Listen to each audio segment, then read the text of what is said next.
The laughter echoed through the school corridor, bouncing off the cold, tiled walls as the old janitor stooped to pick up the mop he had dropped.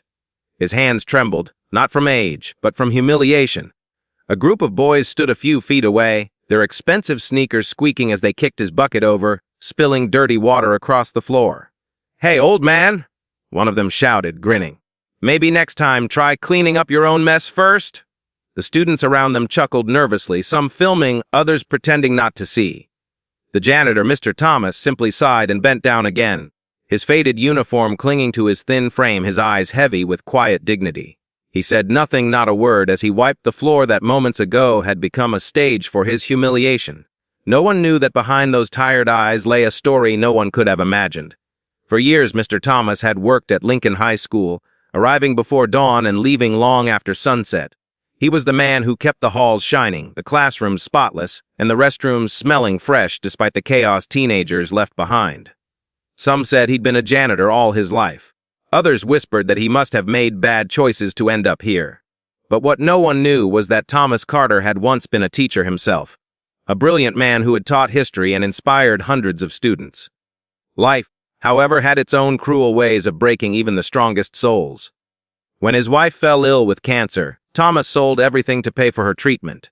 The bills consumed his savings, the hospitals drained his hope, and when she finally passed, he was left with nothing but a promise to live with kindness no matter how cruel the world became.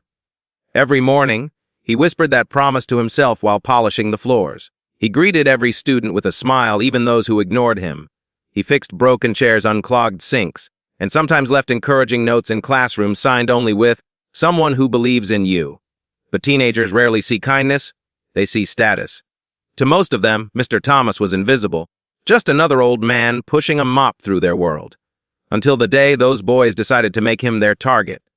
It started small, mocking his clothes, hiding his cleaning supplies, spilling drinks on purpose. Thomas endured it all with calm patience. He had seen worse storms in his life, but that Friday afternoon their cruelty reached its peak. The cafeteria was buzzing with end-of-week energy, the sound of trays clattering and laughter filling the air. Mr. Thomas was wiping a table near the window when one of the boys, Tyler, called out loudly, "Hey, janitor! You missed a spot! Right here!" He dumped a milkshake onto the floor, splattering Thomas's shoes. The room fell silent for a moment, then erupted into laughter.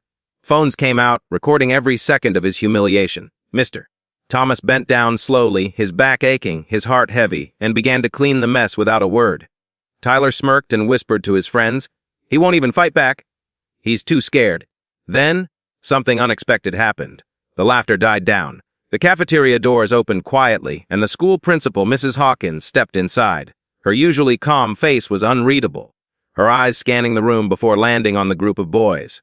"What's going on here?" she asked softly, her tone sharp enough to cut through the tension.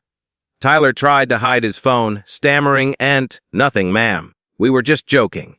But Mrs. Hawkins had already seen enough. Her gaze shifted to Mr. Thomas, who stood there holding his mop, silent as ever. She took a deep breath. "Mr. Thomas," she said gently, "I think it's time the students learned who you really are." The boys looked at each other, confused.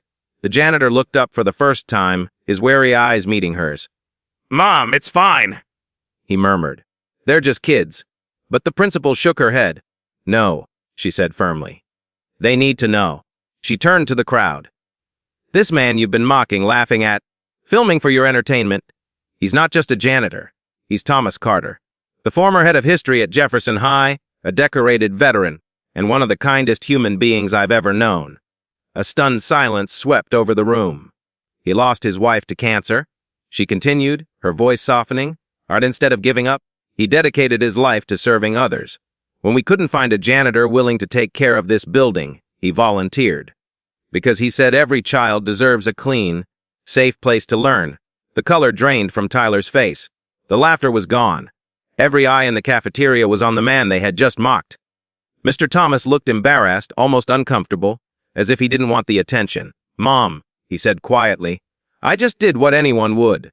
But Mrs. Hawkins shook her head. "No, Mr. Carter. Most people wouldn't. That's what makes you extraordinary." She turned back to the boys. "You will apologize, not because I said so, but because you need to understand the weight of your actions." Tyler's voice cracked as he whispered, "I'm sorry, sir." The others mumbled their apologies too, eyes downcast. Mr. Thomas looked at them, not with anger, not with bitterness, but with compassion. "You're forgiven," he said softly. "Just remember something, boy's life has a way of turning tables. Be kind while you're on top, because one day you might find yourself on the floor." The words hung in the air like a quiet sermon. Mrs. Hawkins smiled faintly, her eyes glistening. "Class dismissed," she said, though school wasn't even in session. The students slowly left, their laughter replaced by heavy silence. Days later, the video, once meant to humiliate him, was uploaded by a student who had filmed the entire moment of truth. It went viral. Thousands watched as a group of bullies learned a lesson they'd never forget. Comments poured in, messages of gratitude, apologies from strangers, and stories from people who had once been bullied too. The next week, when Mr. Thomas walked through the halls, something had changed. Students greeted him respectfully. Teachers offered him coffee. Even Tyler began staying after school to help him clean, wordlessly trying to make amends. One afternoon, as they finished mopping the last hallway, Tyler looked up and said, "Mazetter, Thomas, I want to be like you someday." The old man smiled, his eyes warm. "Then start by being kind, son. That's where it begins." The sun filtered through the window, casting golden light across the freshly polished floor. For the first time in a long time, Mr. Thomas felt his heart lift. Not from the praise, not from the attention, but from the simple realization that his pain had turned into someone else's awakening. "You know," he whispered to himself as he put away the mop, "sometimes the smallest people teach the biggest lessons." And from that day on, no one at Lincoln High ever looked at the janitor the same way again.